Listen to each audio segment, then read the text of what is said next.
Hola a todos, queridas oyentes, hermanos y amigos. Seguimos disfrutando la tercera semana de Alimento Diario, serie Palabra, Vida y Edificación. Título del tomo, El enviado de Dios. Autor Pedro Dong. Título de la semana, El pan que descendió del cielo y da vida al mundo. Día miércoles, leer con oración. De cierto os digo que si no os volvéis y os hacéis como niños, no entraréis en el reino de los cielos. Mateo, capítulo 18, versículo 3. Repetimos, de cierto os digo que si no os volvéis y os hacéis como niños, no entraréis en el reino de los cielos. Amén. Título del día, edificar el tabernáculo y entrar en la buena tierra.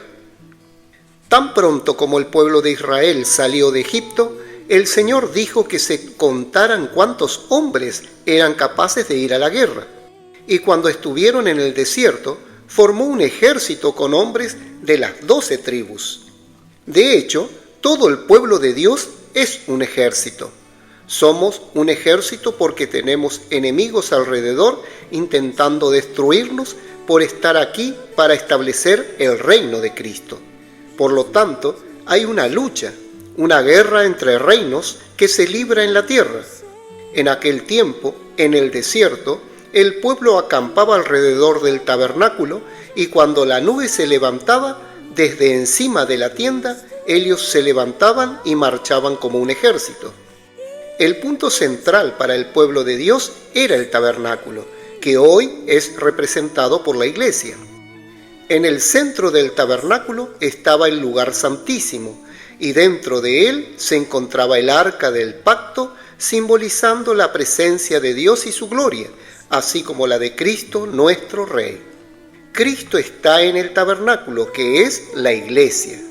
Así como el pueblo de Israel en tiempos pasados construyó el tabernáculo conforme al proyecto de Dios, hoy también debemos construir el tabernáculo de acuerdo con el proyecto divino.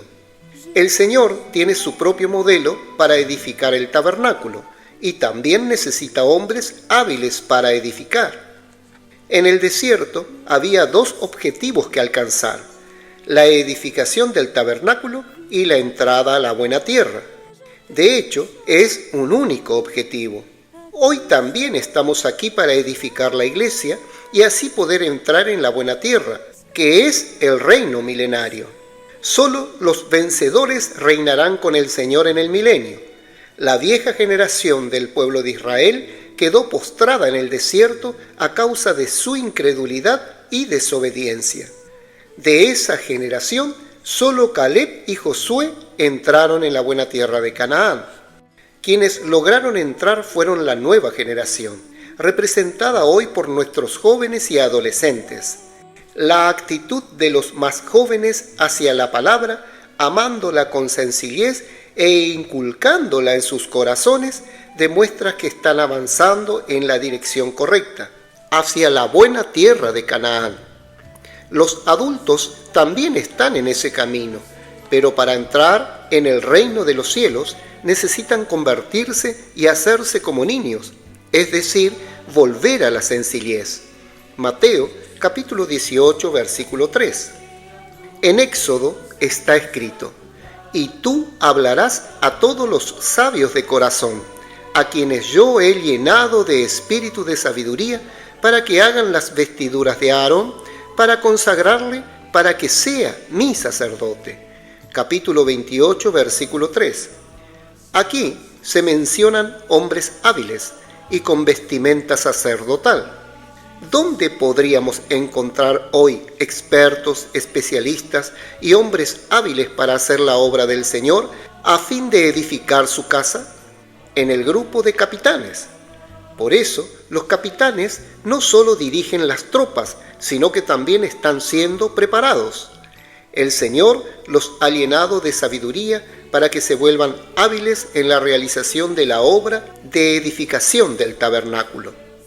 Como hemos visto, el padre del hábil Hiranabí era de Tiro y su madre era judía de la tribu de Dan. Segunda de Crónicas, capítulo 2, versículo 14. Por ser hijo de una mujer judía, se le consideraba judío. Su padre, a su vez, provenía de una región de hombres hábiles.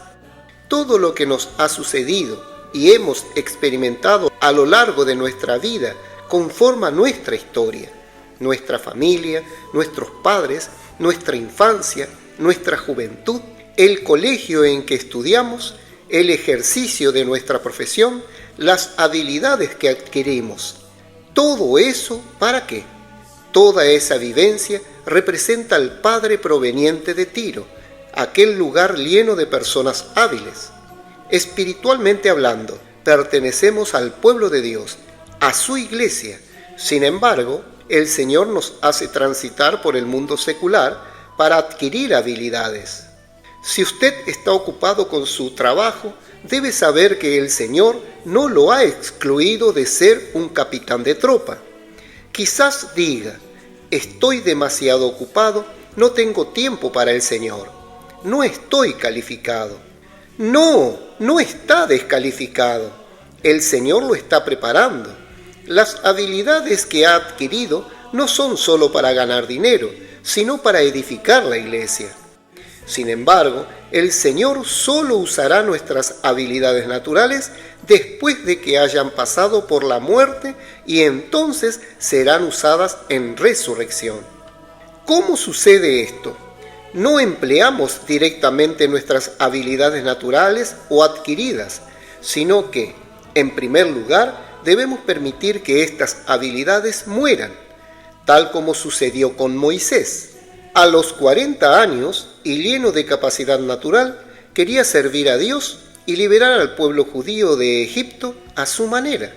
El Señor no aceptó esa actitud bien intencionada, pero practicada con su fuerza natural. Cuando Moisés tenía 80 años, el Señor lo llamó, pero él respondió que ya no podía hacer nada más porque era viejo. No obstante, el Señor reafirmó que ya se encontraba bien y podría ser útil a Dios. Todas las habilidades que había adquirido, el Señor las utilizó luego en resurrección. Hoy Dios quiere usarnos en su obra, porque hay mucho por hacer y tenemos muchos lugares que conquistar. Gracias a Dios entramos a África y la obra ha prosperado. Allí tenemos CEPEP, colportaje, publicación de libros, furgonetas y otros vehículos de transporte. Todo ha avanzado de forma sostenible, y no solo en África, sino también en Europa, Estados Unidos, Oceanía, Asia, Sudamérica y Centroamérica. El Señor necesita hombres hábiles en todas partes, porque la meta final es la edificación de la iglesia. Los jóvenes capitanes deben realizar las obras de edificación con sus tropas. De esta forma cooperarán con los generales, quienes están a cargo de la obra, siendo útiles en la edificación. Nuestro objetivo con todo esto no es magnificar al hombre, sino traer de regreso al Señor, edificando la iglesia y restableciendo el reino de Dios en la tierra. Los capitanes, que venían con una perspectiva limitada, ahora han adquirido una perspectiva más amplia. Todo ello tiene como objetivo edificar el tabernáculo e introducir a los vencedores en la buena tierra. Nehemías edificaba los muros de Jerusalén y al mismo tiempo sufría los ataques del enemigo. Trabajaba con una mano y con la otra sostenía un arma. Esto muestra que la edificación requiere lucha, porque hay una guerra espiritual. El plan del diablo es causar destrucción y caos. Él quiere destruir todo lo que Dios hace. Su obra es hurtar, matar y destruir. Juan capítulo 10, versículo 10, parte A. Pero la economía de Dios es edificar la iglesia y llevarnos a la gloria. La economía divina implica construcción, edificación. Hoy, algunos hablan palabras negativas y realizan una obra de destrucción, dañando a las personas. No centremos nuestra atención en los aspectos negativos, sino más bien en los aspectos positivos. Nuestro enfoque es positivo. Tenemos una obra que realizar, un reino que defender. Por lo tanto, Fijémonos una meta positiva y edifiquemos la casa del Señor sin por ello relajarnos, porque el enemigo intentará detener la obra de Dios. No permitamos que esto suceda.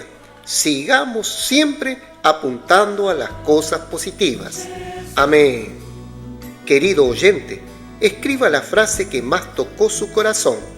Destaque los puntos clave de esa frase y ore de acuerdo con el contenido destacado. Jesús es el Señor.